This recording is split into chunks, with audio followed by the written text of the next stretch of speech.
নমস্কার, শুভেন ডায়েরিতে আপনাদের স্বাগত।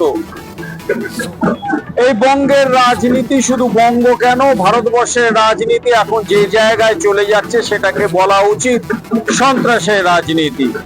শুভেন ডায়েরি এর আগে প্রতিবাদ করেছিল যখন উত্তরবঙ্গ ভাসছিল আর কলকাতার রাজপথে মুখ্যমন্ত্রী মমতা বন্দ্যোপাধ্যায় ঢাকের বোলের তালের সঙ্গে ওই টিভি সিরিয়ালের অভিনেত্রীদের সঙ্গে নাচছিলেন, তার প্রতিবাদ করেছিল শুভেন ডায়েরি।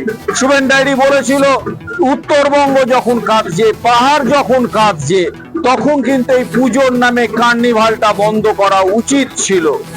ঠিক তেমনই শুভেন ডায়েরি প্রতিবাদ করেছিল বিজেপির সাংসদ এবং বিধায়ক যখন উত্তরবঙ্গে ওই মরণ বাঁচন লড়াই লড়ছেন, যে সমস্ত মানুষদের সঙ্গে দেখা করতে গেছিলেন, সেই সাংসদ এবং বিধায়ককে নির্মমভাবে মেরেছিল কিছু দুষ্কৃতী। আমি দুষ্কৃতী বলছি, বিরোধীরা অবশ্য বলছেন এটা তৃণমূলীরা করেছে। যদি সেটাই ধরে নেওয়া হয় তাহলে বলতে হবে এটা চরম লজ্জার বিষয়।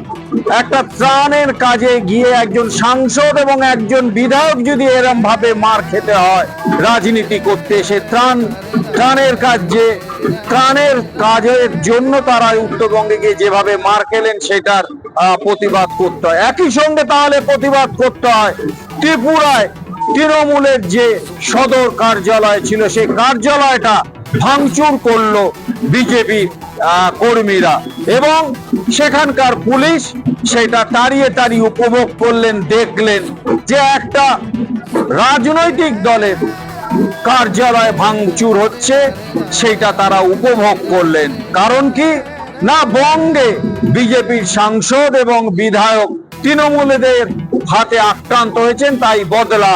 আর সেই বদলাটা তৃণমূলের যে ত্রিপুরায় যে সদর কার্যালয় আগরতলায়, সেটা ভাঙচুর করলেন। এবার এই ভাঙচুরের প্রতিবাদ করতে গিয়ে তৃণমূলের একদল প্রতিনিধি আগরতলায় উপস্থিত হলেন এই দিন, কিন্তু তাদের বিমানবন্দর থেকে গাড়ি দেওয়া হলো না। 3 ঘন্টায় তৃণমূলের যে প্রতিনিধি দল, যেখানে কুণাল ঘোষ সহ সায়নী সহ বহু প্রতিনিধি ছিলেন, যারা বিমানবন্দর থেকে আগরতলা বিমানবন্দর থেকে তৃণমূলের যে সদর কার্যালয় রয়েছে আগরতলায়, সেই কার্যালয়ের উদ্দেশ্যে রওনা হতে পারলেন না, তাদের গাড়ি দেওয়া হলো না। কেন এই অবস্থা? কি কারণে বাধা? কিসের কারণে বাধা? যদি তাদের সদর দপ্তর বিজেপি কর্মীরা ভাঙচুর করে সেইটা দেখার জন্য এবং ত্রিপুরার যে সমস্ত তৃণমূল কর্মীরা আছেন তাদের আশ্বস্ত করার জন্য, তাদের পাশে দাঁড়ানোর জন্য বিমানবন্দর থেকে তাদের যাতে তারা শহরে ঢুকতে না পারে বাধা দেওয়া হলো। এইটা কিন্তু আমার মনে হয় বঙ্গের তৃণমূলীরা যেরকম ঠিক কাজ করছেন না, ঠিক কাজ করলেন না ত্রিপুরার বিজেপি কর্মীরা। কারণ এতে কিন্তু সন্ত্রাস আরো বাড়বে। এরপরে বিজেপি যে সমস্ত ত্রিপুরার নেতা নেত্রীরা বঙ্গে আসবেন, তৃণমূলীরা চেষ্টা করবেন তাদের হেনস্থা করা। আবার বঙ্গ থেকে তৃণমূলী নেতা নেত্রীরা যারা ত্রিপুরাতে যেতে চাইবেন বা যাবেন, তাদের যদি এইভাবে হেনস্থা করা হয়, এইটা কিন্তু রাজনীতি হয় না, এটা সন্ত্রাস হয়, সন্ত্রাসকে মদত দেওয়া হয়। সেই ক্ষেত্রে তৃণমূলীরা যদি দায়ী হয়ে থাকে, একই দোষে দোষী ওই ত্রিপুরার বিজেপি কর্মীরা।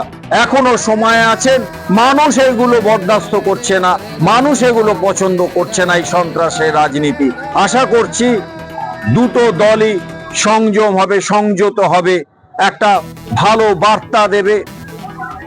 আসন পাওয়ার জন্য, নিজেদের পাওয়ার মাসেল দেখানোর জন্য যে রাজনীতি, সেই রাজনীতি কিন্তু ভারতবর্ষের জন্য, বাংলার জন্য, ত্রিপুরার জন্য খুব খুব খারাপ একটা বার্তা নিয়ে চলেছে। এইটা আশা করি বন্ধ হবে। নমস্কার, শুভেন ডায়েরি দেখতে থাকুন, ভালো লাগলে সাবস্ক্রাইব করুন, শেয়ার করুন।